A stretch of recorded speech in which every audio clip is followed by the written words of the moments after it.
We'll be departing the station soon. Please secure all loose articles, ensure small children are sitting towards the center of the seat, and that all arms, hands, and legs are always kept inside the car. All aboard?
Hi, I'm Jillian, Kennywood's operations manager. This is the voice of Kennywood. All right, real names. Okay. I'm Joel, and besides being the voice of Kennywood, I've been one of the park's electricians for about 3 decades. And now, let's talk a little bit about the history of Kennywood Park. Okay. You are riding on a piece of history. The engine pulling this train was first used in 1939 at the New York World's Fair. It was sponsored by the Gimbels department store, and that's why this train has become known as the Gimbels Flyer. The coaches and theme of the ride have changed over the years, but it took its first ride here at Kennywood in 1945. We should start at the beginning. Our story begins way back in 1818 when Charles Kenny purchased the land that would one day become Kennywood. The land became a popular picnic spot known as Kenny's Grove around the time of the Civil War, and on December 18, 1898, the Kenny family leased the land to the Monongahela Street Railway Company, officially creating our small trolley park.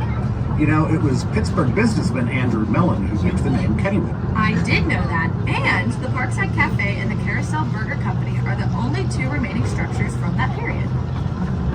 In 1906, the park was sold to 2 families.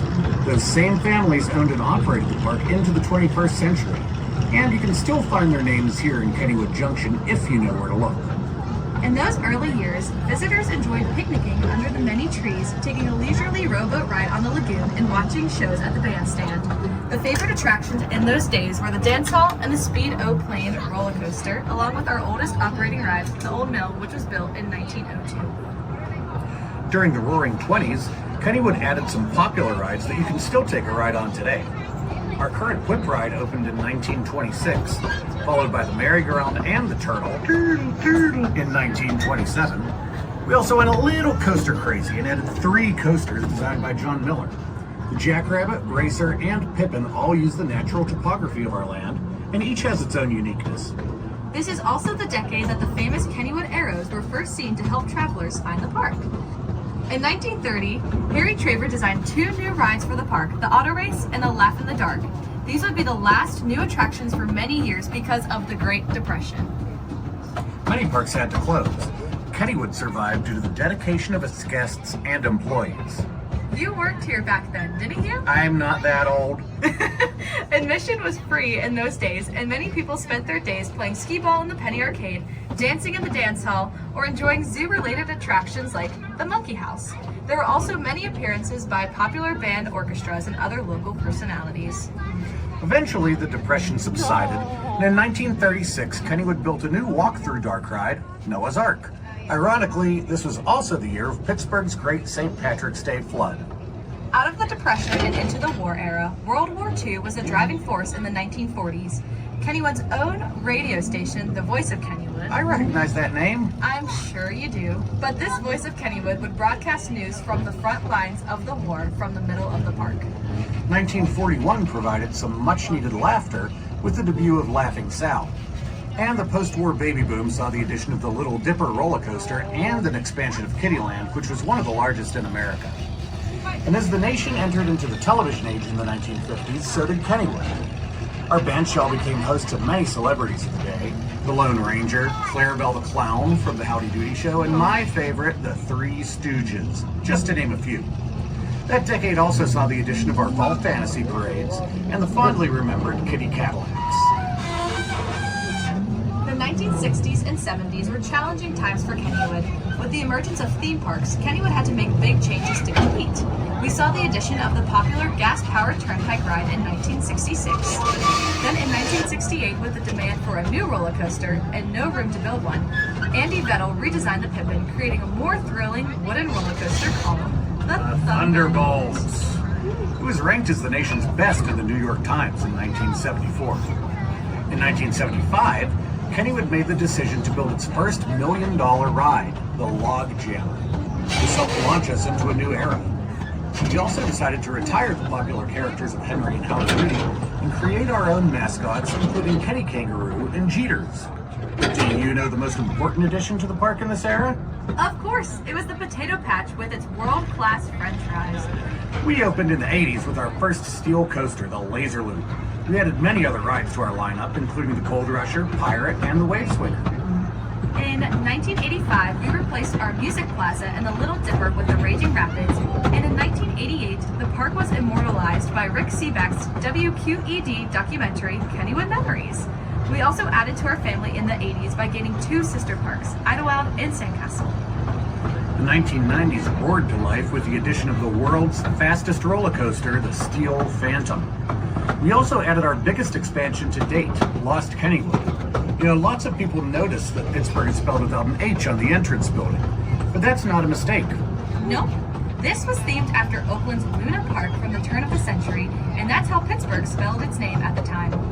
Lost Kennywood brought the addition of the indoor spinning coaster called the Exterminator and the 251-foot tall Pitfall Drop Tower. This is also when we were first recognized as a National Historic Landmark and when we celebrated our 100th anniversary. It was time for the turn of another century, and using techniques we learned on the Thunderbolt, we adapted the Steel Phantom into the Phantom's Revenge in 2001. We also added other new thrilling attractions like Air 360, Skyrocket, and Black Widow. The year 2002 saw the end to our old tradition of closing on Labor Day. During Phantom Fall Fest, our family-friendly park transforms into a haunted thrill experience after dark. Starting in 2011, guests could enjoy millions of lights and even some of their favorite rides in the winter at our Holiday Lights Christmas Time celebration. In 2019, Kennywood again became home to the state's tallest and fastest coaster with the debut of the Steel Curtain. In 2022 and 2023, we celebrated our 125th birthday with park-wide enhancements that celebrated our past while looking to the future. While a lot has changed over the years, one thing never will. Kennywood is a place to escape from the hustle and bustle of everyday life and create new memories together. We hope you enjoyed your ride on the Old Kennywood Railroad. We look forward to entertaining you and your family for generations to come.